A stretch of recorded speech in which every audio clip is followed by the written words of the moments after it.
Imagine a state in which everything works perfectly. You are not worried, time disappears, and you are blessed with total focus on a single task. A sense of clarity and peace pervades your mind, and you feel truly connected to the deepest meaning of life. You both achieve your goals while enjoying your existence in every little detail. This might seem a dream, I know, but if you were lucky enough, you might have experienced this sensation at least once in your life. Maybe you were a child, maybe you were out in the woods totally connected with the surrounding nature, or you might have experienced it during sports, while running or walking or surfing, or maybe you were reading or writing or studying, or you were listening to music. This can happen with any activity. This state is known as flow state. The term was coined by Mihaly Csikszentmihalyi, and it refers to a state of energized focus, full involvement and enjoyment in the process of the activity. You are completely absorbed. It's also known colloquially as being in the zone. You might hear top-level athletes, writers or thinkers who talk about the magic sensation of being totally immersed. But actually, flow can be experienced virtually by any human being. And my goal in this video is to teach you how you can enter flow state as often as you can. I've always been obsessed with this concept, and I have the luxury and luck to have always experienced this state since I was young. In everything I did, I totally immersed myself, losing track of the external world, entering literally a different reality. And this is actually pretty common in kids, but oftentimes people lose the ability to completely immerse themselves when they grow up. When I was young, little did I know that this level of consciousness, flow state, is truly rare and difficult to achieve. And in today's world, filled with hyperstimulation, it's even more difficult to achieve. Then, at 16 years old, I discovered the book Flow. I read it avidly, and I discovered that behind those sensations that I felt since I was young, there's a whole science and philosophy. I wanted to know more, and for years I became aware of what actually and scientifically leads to flow state. I rationalized what before was just empirical evidence, and in this video I distilled that knowledge for you in 5 key points. The first one is balance between challenge level and ability level. And many people advise you to go out of your comfort zone, and this is great advice, but you shouldn't do it too fast. Look for tiny improvements. Going too fast might prevent you from achieving flow state. You should aim for something a little bit more difficult than your current ability level, so there's room for improvement.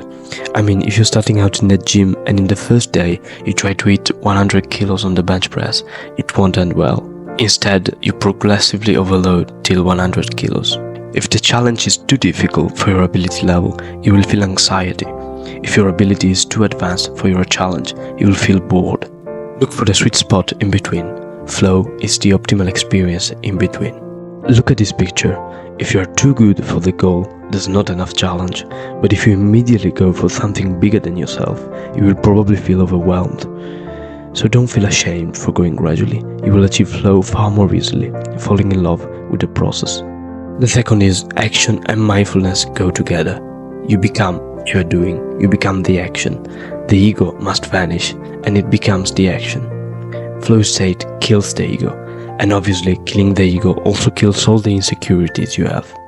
Because think about it, any insecurity you have exists just because of your perceived identity, what you think about yourself. And if you remove the concept of identity itself, you can't feel insecurities. When you're totally immersed in an activity, you can't allow yourself to think about yourself, just as you can't allow yourself to think about your insecurities. It's truly beautiful and liberating. All the external pressures disappear. And the paradox is, you both perform well, achieving great external results, while also deeply enjoying what you're doing, which in my opinion is the perfect balance. The third one is clear goal and feedback. To enter flow state, it must be clear where you're going. You also need a clear feedback, so that every second you know if you're doing well. Here we have some nuances depending on the activity. For example, a surgeon has a clear feedback when he's operating. He has a clear goal in mind, and he always knows if he's doing well or bad. While in other activities the feedback might be less clear. For example, when you're writing, to have a clear feedback is not so easy. You have to decide what is good writing and bad writing, and evaluate accordingly. You first need to decide what is good and what is not good, and this is up to you. Through a continuous process of trial and error, you'll find out yourself what is good and what works for your activity. The next one is, during flow state, time perception is altered. You feel like you're in a different reality. Hours pass by and you don't even realize it. So before entering flow state, make sure you have enough time to dedicate to your activity. Make sure you have at least 90 minutes, or if you can, even more. If you have a little time, you'll always have an unconscious distraction while you perform the activity, and you won't truly enter flow state. And the last one is, and pay attention, this is the most important one, and it is also the key for a fulfilling existence. During flow state, the experience is autotelic. This is a Greek word which describes an activity or a person who has its purpose in itself. It's from the Greek words autos, itself, and telos, end or goal. It means you do the thing for its own sake. The goal is not in the future, neither something external, it's in the activity itself. The action has value in itself, it transcends tangible outcomes, and it's enjoyable in itself. Someone can experience flow only if his reasons are intrinsic and not extrinsic. Here I should note that it's actually impossible to find an activity which is 100% autotelic. It's perfectly fine having goals and dreams in your mind.